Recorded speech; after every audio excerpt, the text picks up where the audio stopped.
น้ำมันติดน้ำซีนนุ่มๆน้ำมันติดสุดยอดคำนึง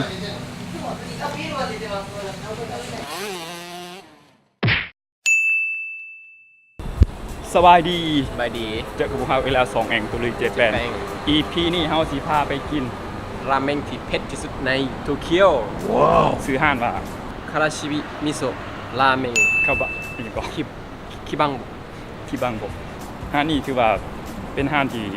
มีชื่อเสียงแล้วก็มีราเมงที่คนเขาเว้ากันว่าเผ็ดที่สุดในโตเกียวว่าซั่นเด้แล้วเฮาสิไปพาไปลองว่ามันเผ็ดแท้บ่มันสิสู้ตำบักหุ่งอยู่ลาวได้บ่พออยู่ลาวตำบักหุ่งนี่คนลาวกินเผ็ดบ่อยู่พี่บ่ฮู้ว่าความเผ็ดอยู่พี่น่ะมันสิระดับใดมันสิอยู่ประถมมัธยมหรือมหาวิทยาลัยหรือปริญญาเอกยังบ่ฮู้แต่ว่าตำอยู่ในลาวเผ็ดซำใดนั่นเฮาสร้างได้แต่ญี่ปุ่นมันมีระดับที่วางเกณฑ์ไปเลยขนาดเผ็ดที่สุดก็คือที่สุดเลยเป็นดับเบิลเดเบิลอ่ะดับเบิลเดเบิลผัดแปลลาวก็มันดับเบิลความสูง5อ่ะความสูง5 2ระดับคูณ2ตอนนี้เฮามาฮอดห้านแล้วเนาะซื้อห้านคาราชิบิคนหลายเนาะเรียนเขียว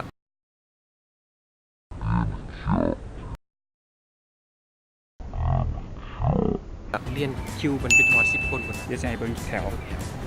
ยูพีเนาะเรียนคิวกันอยู่แต่ก่อนอื่นมนเฮาต้องไปซื้อปีติเก็ตเนาะเคยมีอยู่ลาวบ่มีเด้อเนาะซื้อปีกินเฝอปีกินเสร็จซื้อปีป่ะเบิ่งปีเดี๋ยวสิเราจ่ายเงินอันนี้มันเหลือเมนูส่วนหลายมันเป็นมิโซะเนาะคือความเผ็ดหั่นน่ะมันมีให้เลือกแต่เฮาอยากได้ระดับความเผ็ดที่แบบสุดยอดต้องซื้อเพิ่มประมาณนี้เลยสิเด้อแล้วเฮาจัดสุดยอดเลยเนาะโอเคดีใจกัน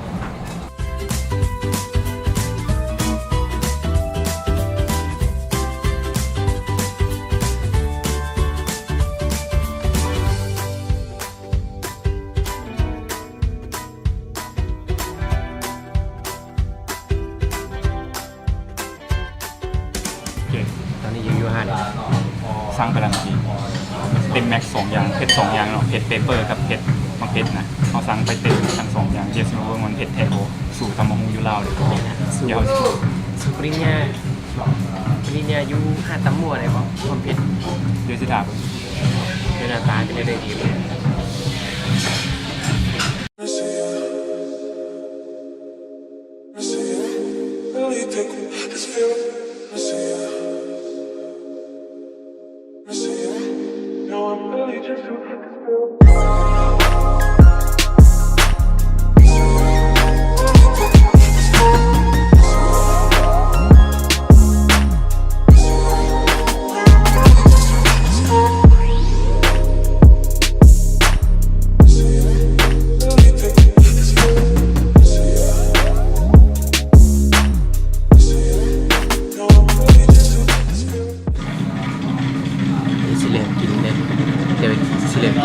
เมนูมาแล้ว2 เมนู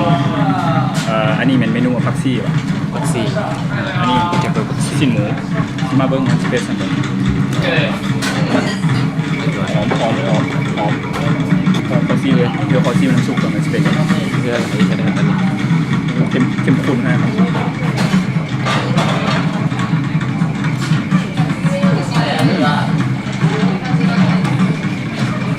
ความเผ็ดรู้สึกว่ากระแทกปากเลยกระแทกลิ้นนะเลยห้อนเริ่มห้อนมาแล้วมันขายคือกินมากๆเดี๋ยวต่อไปชิมเสร็จ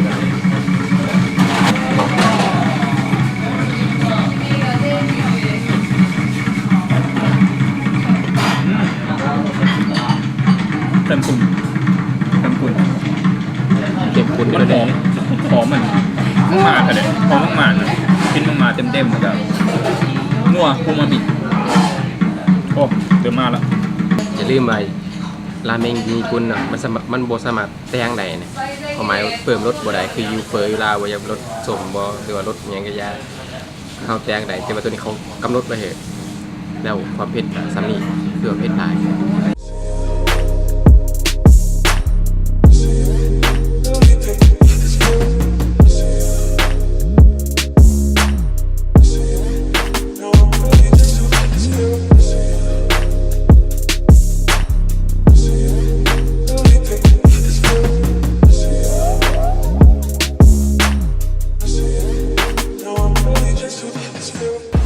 ซี่ เคยเบิ่งพักซีไปเดี๋ยวฉันซิมความเป็น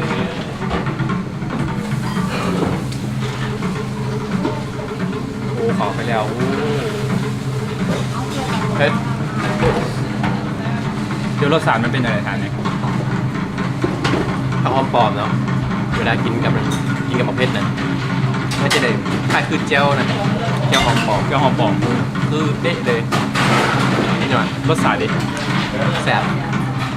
ความเผ็ดเดี๋ยวนี้ถ้ากระเลิมเนาะยังบ่ทันโหดเลย ยังแต่ว่าทันเทียบใช้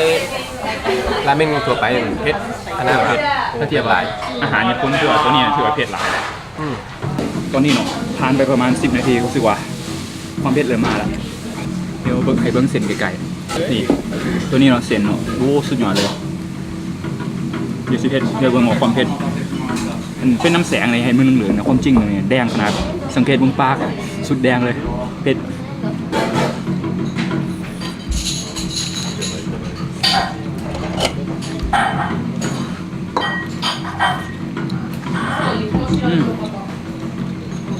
โอ้ย เผ็ดแต่ว่าก็ยังสูตรบ่ทันถึงขั้นนั้นตำมะฮุงอยู่บ้านเฮารู้สึกว่าตำมะฮุงอยู่บ้านเฮาจะเผ็ดกว่านี้แล้วทีนี้มันจะเผ็ดมากๆนะมันจะขึ้นปาก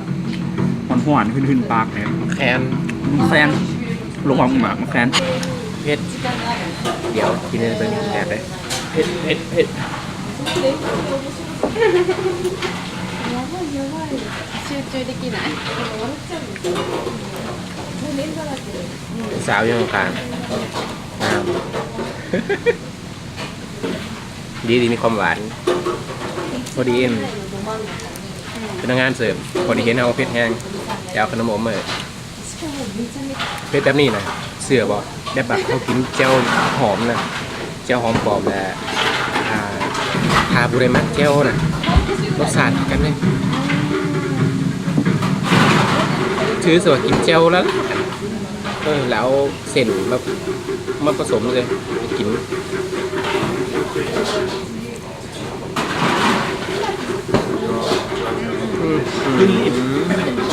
พื้นดินดินทราย ยุดบ่ได้ อ๋อเส้นโอ้ หอม ไปเลยครับโอ้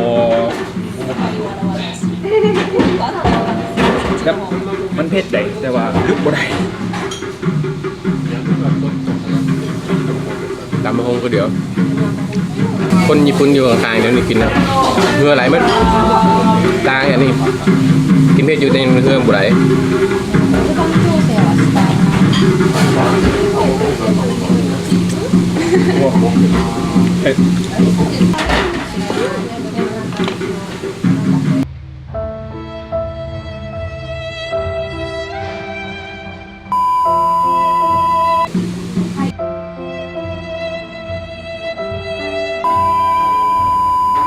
ที่ให้เบิ้งชิ้นหมู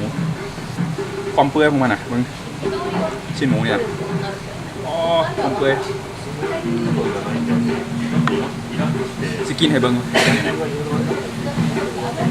เนาะต่อไปอ่ะ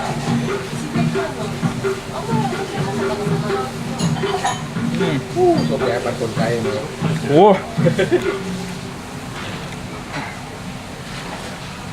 เขาเจอคำว่าละลายในปากเพื่อนี่เนี่ยนุ่ม ความเป็นหายไปเลยครับ พอมันปิ้นแห้งเลยอีกคำหนึ่งเนาะ กินเผ็ดเลย เบิ้งน้ำมันติดน้ำซีดนุ่มๆน้ำมันติดสุดยอดอีกคำหนึ่ง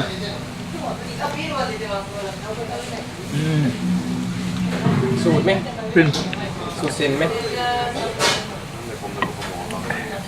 เด็ดเด็ด เติมเส้น เด็ดเด็ดสังคุดเอาไหม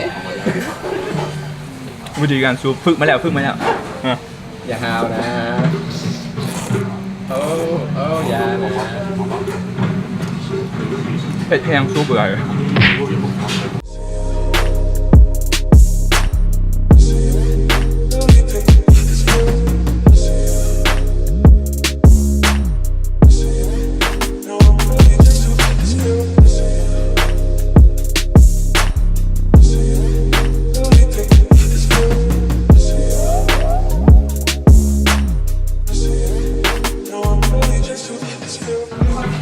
เดี๋ยวจะมากินตอนสิ้นเดี๋ยวเพิ่งเมื่อกี้คนรีวิวว่าละลายในปลาเป็นอะไรจากเฮายังคงลอง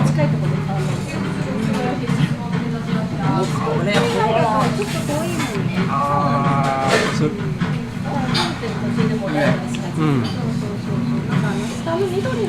คือการข้าวต้มมันนะข้าวต้มยากุดจีนเนี่ยนะเวลา มันยุบมันยุบอ่อนๆเราเวลากินไปมันจะแตกว้าวครับเอาสักเข้าไปเส้นอีก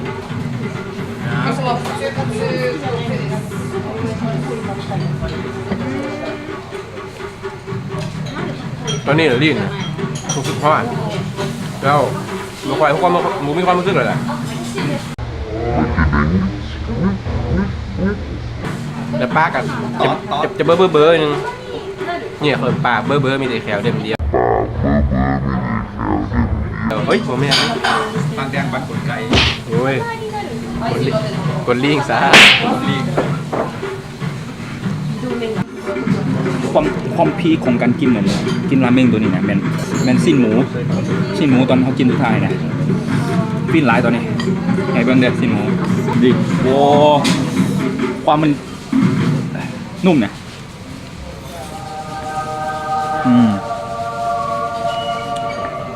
ชุนหยอดชุ่มมากน้ำซุปความเข้มข้นของน้ำซุปมันจะเป็นประมาณนี้เลยเนาะ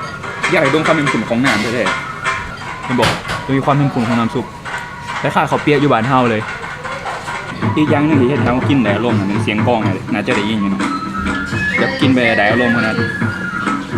เข้มข้นนะคล้ายแบบเบื้องหนังอันยิงปืนกันนะ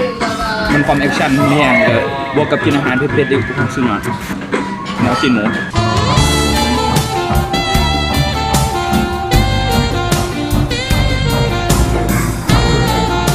อยากบอกว่ากินเกือบ10 หมดอย่างน้อยหนึ่งสูตรตายจะบ่เคยตายดอกสูตรน้ำเส้นหมดละ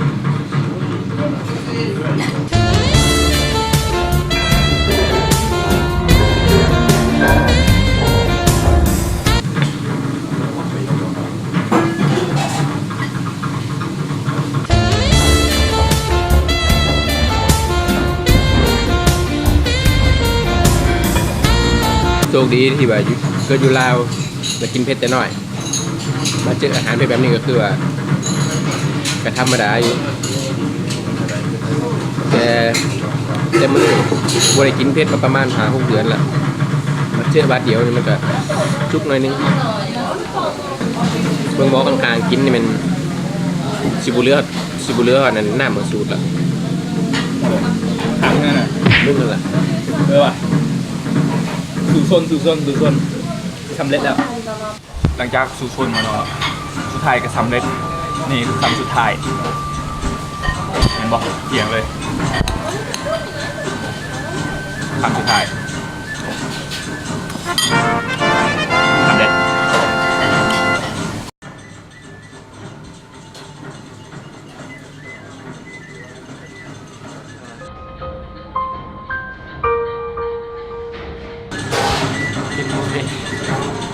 มันยังหัวเผ็ดจากปริมาณที่อยู่ในใจมันเป็นเต็ม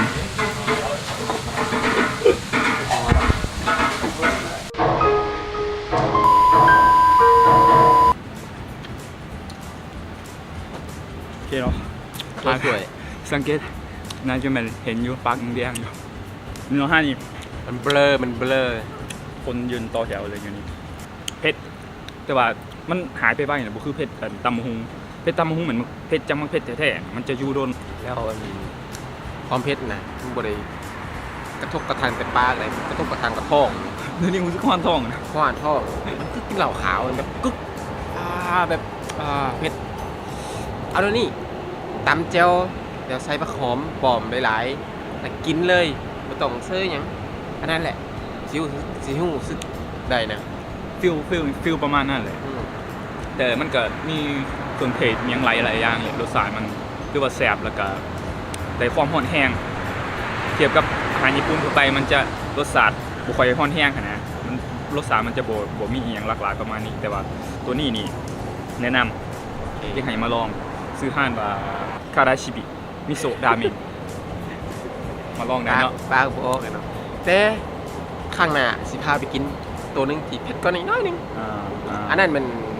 สิ่งที่มากเลยแหละมาโตเกียวตัวเดินไป แต่คลิปหน้าเจอกันแน่นอน ก็มีอย่าลืมกดไลค์กดแชร์เนาะ Subscribe พร้อมกดกระดิ่งไว้กิ้งๆเดี๋ยวเจอกัน EP ต่อไป มี subscriber 30ปลายคนแล้วแท้ อย่าฝ่าอวดไป บ๊ายบาย See you